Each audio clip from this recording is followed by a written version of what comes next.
Kaya pala biglang bumalik si Melek sa kaligo. Sa yun sa nagsulsol kay Biansi na magpatulpo. Magandang araw, magandang gabi sa inyong lahat sa mampanig ng mundo. Ayan, sa pagkakataong ito, gusto na nating malaman ang pahayag, gusto na nating magsalita si Midit. Wala nga bang katotohanan etong sinasabi ni Red Zane na si Midit daw po ay kasabot dito sa pagpapatulpo, isa daw nga din po sa solsol kay Viancy. Gaano yan katotoo mga kalingap?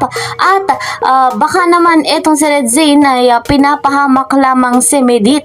Ano nga ba ang katotohanan dito sinasabi ni Red Zane? Ating saksihan etong pahayag.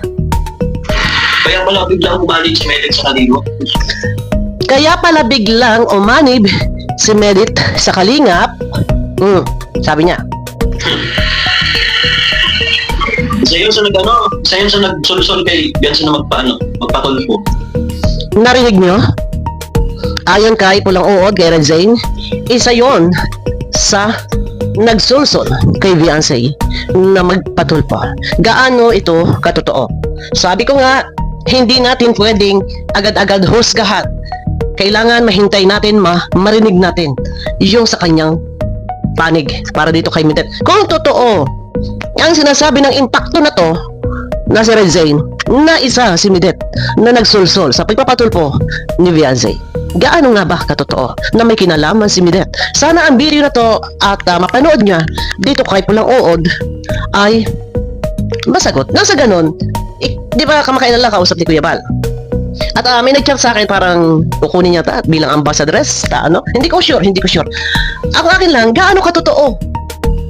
Dahil nga si Midit nagbigay ng kanyang pahayag patungkol dito kila Kuya Bal, kay Kalinga Prab, na yun nga na kumbaga tinatanaw na utang na loob kung ano man yung kanyang mga nakamit na blessings. Nagbigay yan ng pahayag before. Hindi ba kaya ang mga ito nandadamay na lamang? Ano sa palagay ninyo? Kapag ang isang tao alam nilang hindi kakampi or hindi pumaparig, hindi umaayon sa kanila, pwede or maaaring mangyari na idamay na, ilaglag na. Pero ang tanong, totoo ba na may kinalaman si Midit sa naganap na patulpuhan? Isa nga ba siya na nagsulsol? Ayan, abangan po natin yan kung yan ay masasagot ni Midit. Ano po? Pero sabi ko nga po sa inyo, kapag ang isang tao hindi mo nakuha yung simpatya or hindi mo kaalyado, ilalaglag ka. Normal, natural, damay-damay na. Okay? Patulpo. May kinalaman sa patulpo. Okay. Save your best gameplay moments. Wait lang. Let full storage stop you. Wait lang ha.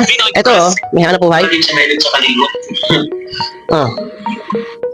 Tapos, Biglang bumalik si Melek sa kaligo.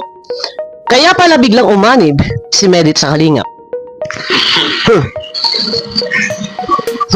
Pakinggan, malinaw ha. Shout out sa iyo, Medit. Ayun. Sa yun sa nagsulsol kay Biansi na magpatulpo. Gaano katotoo, Medit? Pakiusap muli at muli. Huwag mo nang huhusgahan. Kailangan tayo nag-research, alamin kung totoo. Mahirap tayo bigla-bigla aatake. Dahil sabi ko nga, natural, normal, kapag ang simpatya ng isang tao wala sa kanila, damay-damay na. Di ba? Yun ang pinakamasaklap dito. Tapos ano pa? Sige pa. Okay? Sabi niya, sulsulin po yan. Nagsulsul daw kay Beyonce yan. Sabi niya, sulsul din po yan. Nako, Diyos ko po. Ay, pakpay tayo dyan. Tuloy. Kaso, bumaliktad man. Kaso bumaliktad man. Paano yan? Sulsul, bumaliktad man. Gaano katotoo? Nako, pwede mo na ipatulpo din ito, Midit. At pinararatangan ka na ikaw daw ay sulsul kay Beyonce sa pagpapatulpo. Ito yung hirap sa inyo sa totoo lang. Kaya lahat ng mga nakadikit diyan, mag-iingat kayo sa dalawang buwakan ng mga ugag na to. Kapag yung mga yan, ang ugali ng mga to, kapag may nalalaman sa mga kasamahan, ikinakanta na pwede namang, bakit chismoso to Kagaya na lang nun ito ang nagpasabog na di umano, dinala sa pinakaliblib na lugar, si Viancy. Hindi lang isa, hindi lang 2 beses, hindi lang 4 na beses daw na dinala sa pinakaliblib na lugar. Ito yung hirap sa iyo. Nandadami ka, nalalaglag ka, ha? Na hindi naman dapat na ito yung kagaya nung kay Edo, yung di umano dinala sa liblib na lugar. Alam mo, sa totoo lang, kayo talaga yung sumisira sa kapwa. Pati pamilya, ginagawa nyo ng kwento. Gagawa kayo ng mga kwento sa social media. Di umano, kuno si Beyonce dinala sa pinakaliblib na lugar na hindi nyo naiisip yung mga usapin yan. Pribadong usapin yan eh. Labas yan sa social media. Labas siya sa love team. Ha? Pero kinaray-karay ninyo. Buong mundo. Ayan, nalaman. At sumigaw pa si Beyonce na siya ay minanyak. Kayo yung gumagawa. So ayun guys, napakinggan natin. Credit po kay Madam Bopil. Shoutout po. Talagang napakalinaw ng kanyang pahayag. Ano nga ba ang pakay talaga ni Red Zane? Totoo ba itong sinasabi niya na si Medit ay isa sa kasabwat, isa sa sulsol? O ito na namang si Red Zane ay pinapahamak? Nagdadagdag na naman siya ng mapapahamak.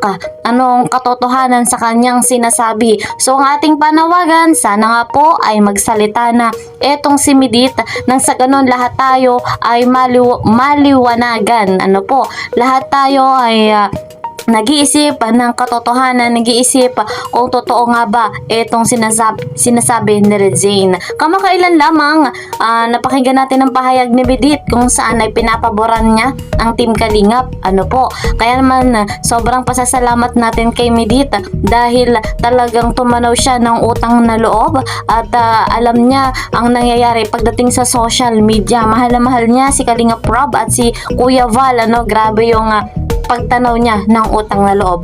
Kaya naman, ito nga sinasabi ni Red Zane, sa pagkakataong ito hindi tayo naniniwala at ito ay katang-isip lamang ni Red Zane. Abangan natin sa mismong pahayag ni Medit. Syempre magsasalita yan, ihahayag niya ang katotohanan. At sa nakikita natin ay pinapahamak lamang ni Red Zane etong si Medit. At sasabihin niya na isa din nga daw po sa kasabwat at isa nga din daw po sa sulsol kay Viancy sa pagpapatulpo. So ang katotohanan ay lilitaw, uutlaw at malalaman din ng lahat. Abangan lang natin sa kanyang pahayag at patuloy nga po nating susuportahan si Medit, ang buong Team Kalingap, si Kuya Val, si Kalingap Rob, ating tangkilikin yung kanilang vlogs at i-marathon natin. Alam natin na talagang napakarami ng kanilang beneficiary, solid ang kanilang pagtulong. At ako yung lingkod, ang nag-isang Kalingap Kel. Please po support my channel, like and share my videos, and don't forget, para po lagi kayong updated, click the notification bell. Marami pa tayong dapat pag-uusapan, abangan natin ang pahayag ni Medit. Hanggang dito na lamang, see you po sa next video. Bye-bye!